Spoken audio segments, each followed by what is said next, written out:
कहीं जाओ न, नुक्कड़ों चौराहों गलियों पर कहीं भी बैठो, आप चर्चा करो कि भाई जियालाल प्रजापति जी जीत रहे हैं, तो जो नहीं सुना है तो वो कहेगा ये कौन है रे।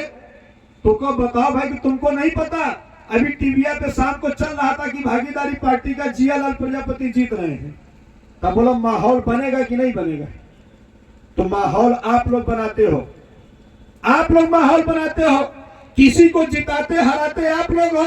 कहीं भी जाओ केवल एक चर्चा होनी चाहिए कि हमारा प्रत्याशी जियालाल प्रजापति इस बार जौनपुर से बम्पर वोट से जीत रहे हैं। बोला ये चर्चा होनी चाहिए कि नहीं होनी चाहिए?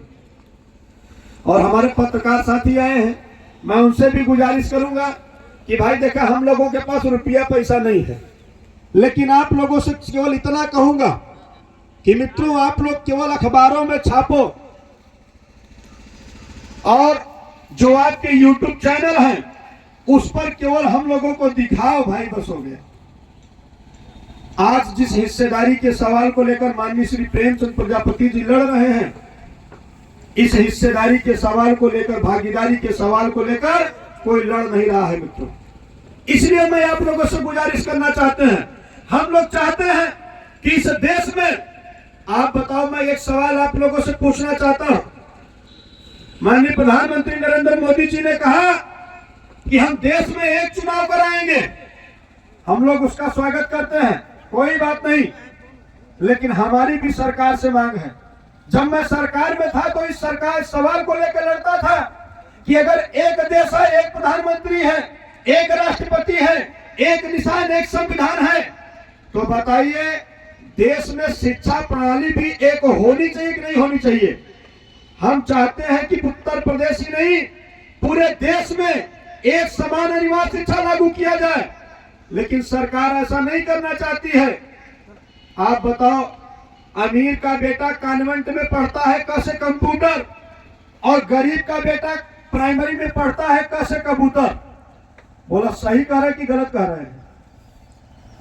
जो टीचर प्राइमरी में पढ़ाता है 80,000 रुपया सरकार से लेता है, वह भी अपने बच्चों को प्राइमरी में नहीं पढ़ाता, वह भी अपने बच्चों को कॉन्वेंट में पढ़ाता है।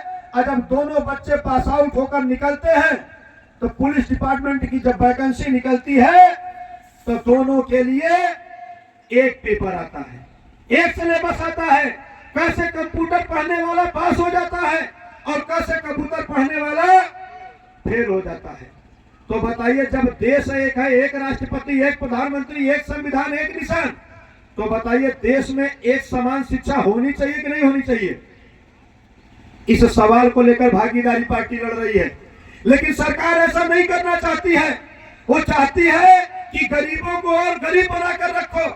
यदि गरीब का बच्चा पढ़ लेगा, समझदार होशियार हो जाएगा, तो हिस्सेदारी मांगने लगेगा, भागीदारी की बात करने लगेगा, वोट डालने नहीं जाएगा। आप बताओ वोट कौन डालने जाता है? गरीब जाता है कि अमीर जाता है? जब मतदान होता है तो सुबह पेपर में छप जाता है कि जौनपुर में 65% मतदान पड़ा, 55% मतदान हुआ, 60% मतदान हुआ। वो मतदान किसका होता है? वो मतदान गरीब का होता है। गरीब धूप पे लाइन लगाता है, पसीना बहाता है, वोट देता है। अच्छा, वो अमीर है जिसके पास रुपया पैसा है, वो वोट डालने नहीं जाता है, उसके पास समय नहीं है। इसलिए सरकार चाहती है कि गरीबों को और गरीब बनाओ। अगर ये गरीब रहेगा तो वोट डालने जाएगा, और अमीर हो जाएगा तो हिस्सेदारी की बात करेगा। इसलिए देश का प्रधानमंत्री एक समान अनिवार्य शिक्षा लागू नहीं करना चाहते, सूबे के मुख्यमंत्री नहीं चाहते हैं, ये भागीदारी पार्टी चाहती है।